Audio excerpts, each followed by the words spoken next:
De quand ça date, le podcast.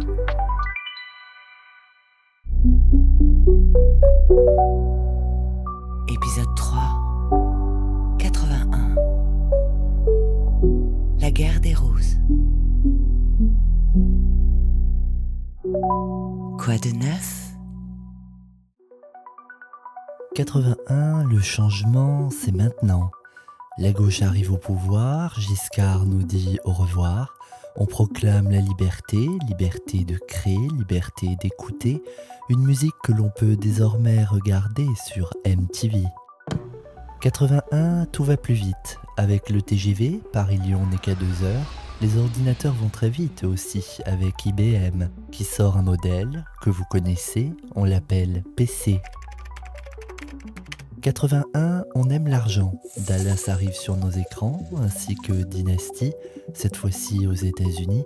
On est bel et bien rentré dans cette décennie qui porte bien son nom, des Golden 80s. 81, on aime être androgyne.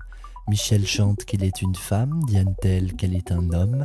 Les dames arborent de larges épaules, dessinées par de nouveaux couturiers. Ils s'appellent Mugler, Montana et Jean-Paul Gaultier. La mode est à la mode et il souffle un vent de fraîcheur pour notre plus grand bonheur. Les 4 saisons. Washington. Investiture de Ronald Reagan. L'ancien acteur joue le président. France. Coluche retire sa candidature. La politique, c'est du sérieux. Toujours France. François Mitterrand est élu. La rose a gagné. Rome. On a tiré sur le pape. Jean-Paul II s'en sort par miracle. New York. Une maladie mystérieuse surgit. On l'appellera Sida. Londres. Diana dit oui à Charles, pour le meilleur comme pour le pire. Encore France. La peine de mort est abolie. Le coup des condamnés est sauvé. Égypte. Le président Sadat est assassiné. Le pays est en crise. Départ, arrivée. Passagers en direction des départs. Georges Brassens, Bob Marley, Nathalie Wood.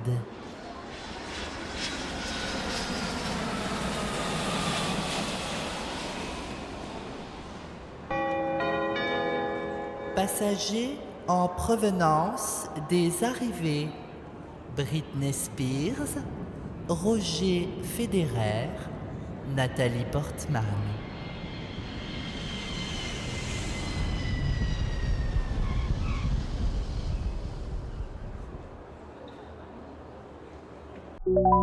Sur vos écrans. 1981, c'est Indiana Jones, l'Arche perdue, les chariots de feu, les uns et les autres, mais c'est surtout Diva, Jean-Jacques Benex, 1h55. Jules, un posté juvénile plutôt timide, rêve d'obtenir un enregistrement de sa diva. Seulement, la cantatrice refuse de graver sa voix sur un disque. Alors le jeune homme décide de l'enregistrer à son insu lors d'un récital. Malheureusement, cet acte défendu va avoir de lourdes conséquences qui vont lui attirer bien des ennuis. À la frontière entre le polar et le film poétique, Diva est une œuvre sur la dualité, celle d'une romance artistique entre un jeune homme et une cantatrice à première vue inaccessible, mais également une histoire plus sombre, mêlant une terrible affaire d'espionnage. Jean-Jacques Benex nous transporte avec sa caméra dans tout Paris, tantôt de jour, tantôt de nuit, avec audace. Son style préfigurera d'ailleurs le courant artistique dit « cinéma du look », bientôt suivi par Besson ou encore Carax. Dans un rythme effréné, nous voilà ballottés par cette vague trépidante dans cette histoire qui avait si bien commencé. Celle de ce jeune postier qui ne voulait capturer qu'un moment de sa belle diva. Dans vos oreilles. En 81, la liberté semble être le mot d'ordre. C'est en effet cette année que les radios libres sont autorisées en France. Cette initiative du nouveau gouvernement va profondément chambouler notre rapport à la musique. Une nouvelle génération d'artistes va alors émerger, ainsi qu'un nouveau style, la New Wave. Ce nouveau courant, ultérieur au punk, met l'accent sur les sonorités électroniques. On écoute Visage et le mystérieux Fade to Grey, Softel et son Tainted Love, terriblement rythmé, ou encore l'album d'Air de Human League. Ces quelques références sont pour nos parents tellement représentatifs d'une époque où la musique n'est plus au rang du 4e art, mais à celui du premier. Témoignage. Bonus. Gérard Courchinou nous ouvre sa mémoire. En 81, il a la chance d'être l'un des premiers usagers du TGV. Il nous raconte à quel point ce nouveau mode de transport a révolutionné notre rapport au voyage. Gérard, c'est à vous. Dans les années 70, 80, je faisais beaucoup de déplacements en province. Ces déplacements, je les faisais soit en voiture, soit en avion. Bon, pour des gens de ma génération, la voiture, c'était quand même le synonyme de la liberté, de la commodité du transport. Le train n'avait pas vraiment la cote. Je crois me souvenir qu'à l'époque, sur la ligne classique, on passait par Dijon. Et il y avait des changements, c'était long. On s'arrêtait dans beaucoup de gares. Et il se trouve que en septembre 81, le public a été informé de l'ouverture de la ligne Paris-Lyon en septembre. Je me souviens très bien. J'ai eu l'occasion d'aller à Lyon pour des raisons professionnelles. Pour une fois, j'ai pas hésité. J'ai pris un billet pour prendre le TGV sur Paris-Lyon. Alors mes impressions, d'abord évidemment, la promesse de la rapidité du temps de parcours entre Paris et Lyon a été tenue.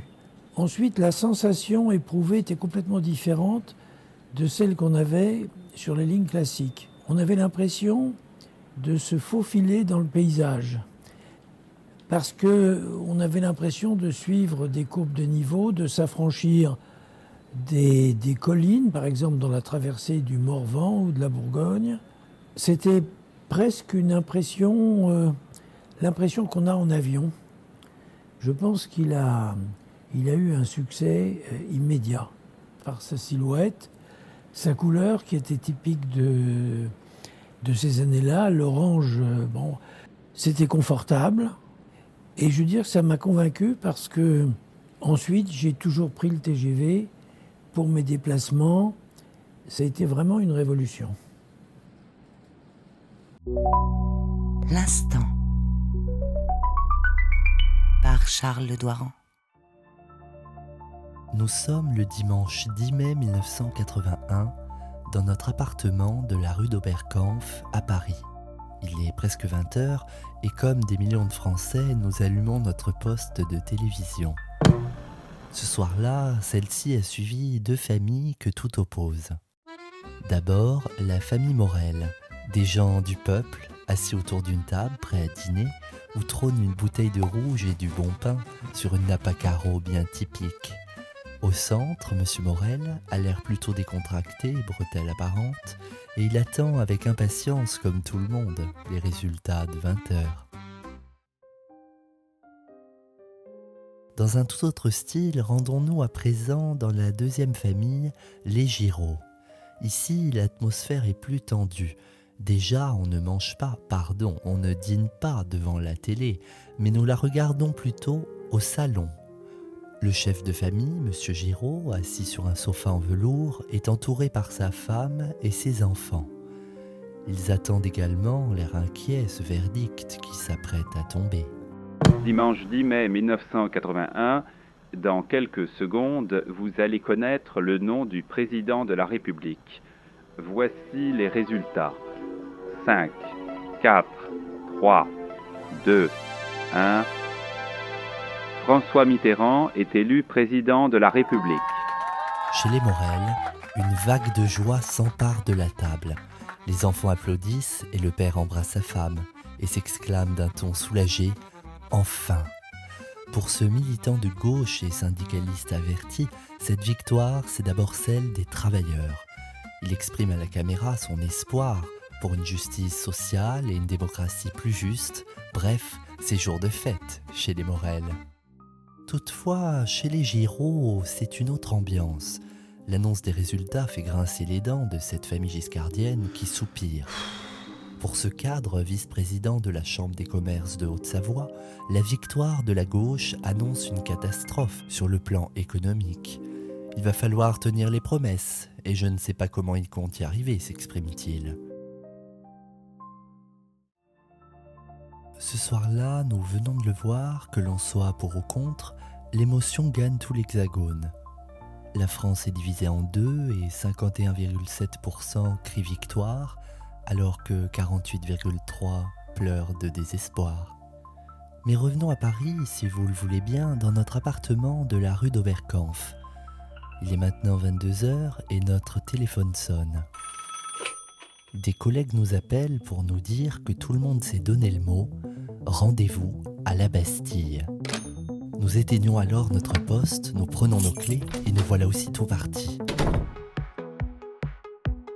Pour nous rendre là-bas, nous empruntons la ligne 5 du métro. Il n'y a que 3 stations.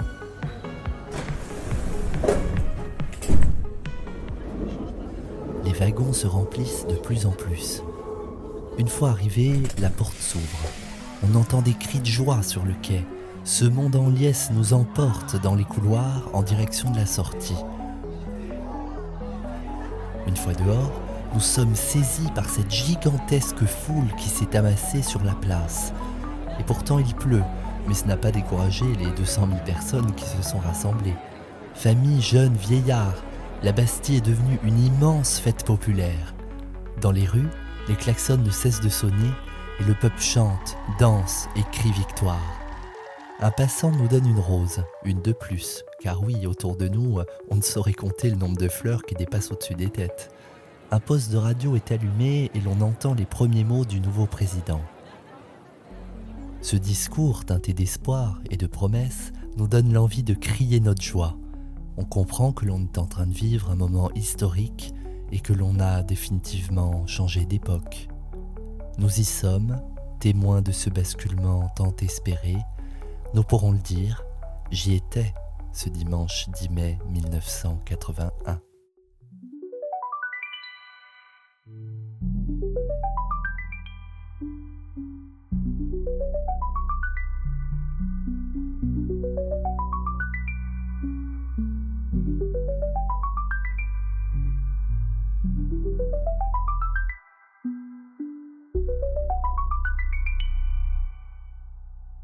« 81 s'achève sous le signe du changement et l'avènement de François Mitterrand offre une vision d'espoir pour cette jeunesse qui a soif de liberté dans une société qui, encore une fois, a du mal à suivre. Il y a 2 camps, celui d'un capitalisme triomphant qui proclame l'argent roi et un autre plus revendicateur qui cherche à s'émanciper. Mais un mal, celui-ci plus discret et vicieux, n'épargnera bientôt personne. Car oui, je l'ai cité tout à l'heure, 81, c'est l'apparition d'un virus qui se propage doucement, mais dangereusement. Comment l'humanité va-t-elle y faire face? Je ne saurais le dire dans cet épisode. En tout cas, une chose est sûre, cette année est un véritable tournant dans notre histoire. Alors, si on vous demande de quand ça date, vous répondrez 1981. De quand ça date? Un podcast conçu, écrit et réalisé par Charles Le Doiron. Couleur vocale, Stéphanie Roth.